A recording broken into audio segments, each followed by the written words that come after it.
मला वाटते मी कालसुद्धा म्हटलं पाऊस घोषणांचा पडला आहे, परंतु कमिशनखोर लोकांची छत्री एवढी मोठी आहे की त्यातून पाणी लोकांच्यापर्यंत पोचणार नाही. त्याचं उदाहरण आता पीक विम्याच्या बाबतीतली स्टिंग ऑपरेशन बघितल्यानंतर लक्षात येईल की घोषणा होते 1 रुपयाची, परंतु तिथं 100-500 रुपये खर्च केल्याशिवाय ते या ठिकाणी मिळणार नाही, अशा पद्धतीचं वातावरण आहे.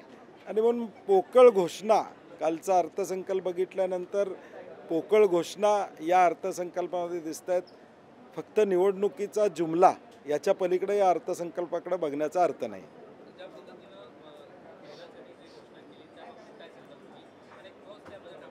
मला वाटते ज्या घोषणा झाल्या त्याचे GR आल्यानंतर कळेल की किती लाभ होणार आहे. वीज माफीचा, AG पंपाचा, तो सौर ऊर्जेला ॲप्लिकेबल आहे का, या सगळ्याची मला वाटते सत्यता किंवा वस्तुस्थिती ही GR आल्यानंतर कळेल. याची MERCकडे परवानगी घेतलेली आहे का, अशा अनेक प्रश्न आहेत. आणि म्हणून आम्ही विरोधक म्हणून कालपासून भूमिका मांडतोय की हा घोषणांचा पाऊस आहे, यामध्ये तथ्य कुठलंही नाही आहे. कारण की या सगळ्या योजना पोचणार नाहीत आणि त्या व्यवस्थितरित्या लोकांच्यापर्यंत समाधान होईल अशा पोचणार नाहीत. फक्त निवडणुका तोंडासमोर ठेवून केलेल्या घोषणा आहेत. लाडकी बहीण सुरू झाली, परंतु त्यामध्ये आलेला जो GR आहे, GRमध्ये अनेक अटी आहेत. पाहिलं गेलं तर विधवा परिषद त्यांना ऑलरेडी मानधन दिलं जात आहे आणि त्यांना मानधन मात्र घेता येणार. म्हणजे एका योजनेचा लाभ घेतल्यानंतर दुसऱ्या म्हणजे कोणत्याही सरकारी योजनेद्वारे लाभ घेत असल्यास 5 एकरपेक्षा शेती असल्यास लाडकी बहीण योजनेचा लाभ मिळणार नाही अशी अट नाही. आपण 5 रुपये गाईच्या दुधाच्या अनुदानाचा विषय बघितल्यानंतर आपल्याला लक्षात येईल, घोषणा झाल्यानंतर प्रत्यक्ष अंमलबजावणी व्हायला 1 महिना लागला. अंमलबजावणी झाल्यानंतर देखील हजारो शेतकऱ्यांना अनेक त्रास झाले, त्यांना अजून अनुदान मिळालेलं नाही. प्रोत्साहनपर अनुदान या शेतकऱ्यांचं या राज्यातले अजून मिळालेलं नाही. ज्यांनी कर्ज भरलेलं आहे नियमितपणे त्यांना त्या ठिकाणी मिळणार होतं, ते अजून मिळालेलं नाही. याचा अर्थ काय की प्रसिद्धीसाठी घोषणा करायच्या, अंमलबजावणीमध्ये शून्य. हे शासन जर अंमलबजावणीमध्ये प्रशासनामध्ये चांगलं असतं तर शासन आपल्या दारी हे जिल्ह्यामध्ये उपक्रम राबवायची गरज लागली नसते. गव्हर्नन्स हा फेल झालेला आहे आणि म्हणून एकत्रितपणे असे प्रोग्राम घ्यायची वेळ शासनावर येते. आणि आत्ता या GRमध्ये देखील आपल्याला लक्षात येईल की ज्यांनी पूर्वी काही लाभ घेतलेला आहे किंवा दुसऱ्या योजनेत असतील त्यांना मिळणार नाही. याचा अर्थ काय तर त्यांना वंचित ठेवण्याचा प्रयत्न आहे. काल एका भगिनीचा मला सोलापूरमधनं फोन आला.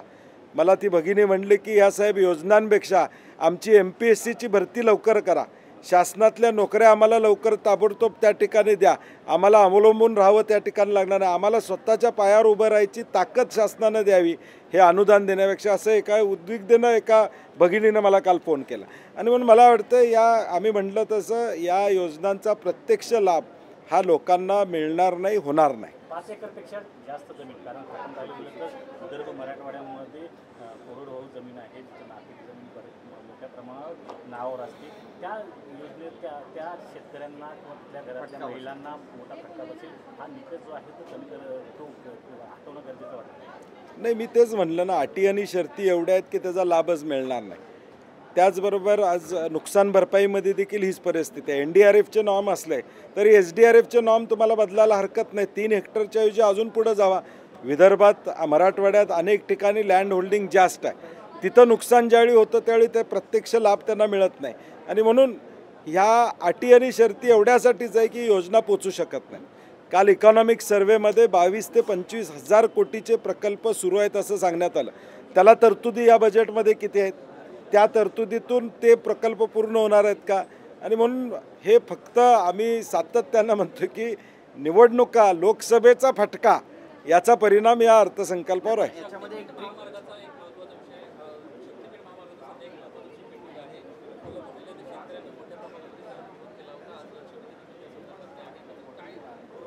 शक्तिपीठ महामार्गामध्ये 4 महिन्यापासून कोल्हापूरमध्ये शेतकऱ्यांनी विरोधाची भूमिका घेतलेली आहे.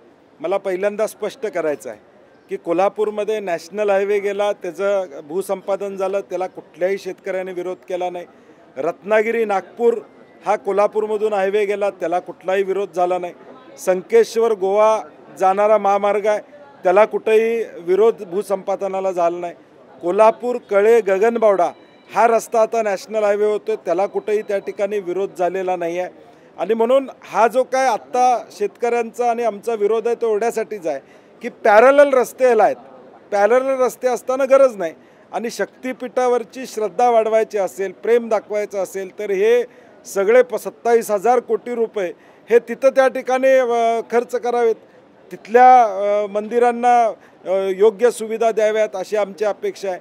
आज वारकरी संप्रदाय चालत जातो, कुणी मागणी केली का हा रस्ता पाहिजे, अनेक ठिकाणी मागण्या असतात. इथं कुठली मागणी नाही, फक्त कॉन्ट्रॅक्टर धार्जिन किंवा आता आम्हाला चौकशी करावी लागेल. विदर्भातल्या काही जिल्ह्यांमध्ये अशा तक्रारी आलेत की काही लोकांनी जमिनी ऑलरेडी घेतलेल्या आहेत, म्हणजे जिथं रस्ता जाणार आहे तिथं जमिनी घेणार. आज त्याची लक्षवेधी आहे, त्याच्यावर आम्ही बोलू निश्चितपणे. सर हिंदी सर विपक्ष का बोलना है कि जो घोषणा हुई उससे जो अपना विपक्ष उसके चेहरे उतरे हुए हैं, सत्ता पक्ष का बोलना है? नहीं, सत्ता पक्ष के चेहरे महाराष्ट्र के जनता ने लोकसभा में उतारे हुए हैं. वो कितना भी अभी चेहरा उजालने की कोशिश करेंगे, उजलेगा नहीं, क्योंकि महाराष्ट्र की जनता ने तय किया है कि महाविकास आघाड़ी ही न्याय दे सकती है, लोगों का काम कर सकती है. तो इनके चेहरे जो उजाले हुए बोल रहे उजले हुए वो सिर्फ फेक है, उसमें कोई अंदर का जो उजाला रहता है वो नहीं है.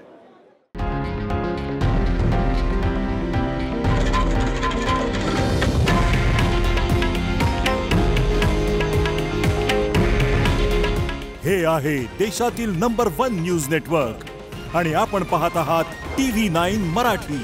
काळजी तुमची, हित महाराष्ट्राचं.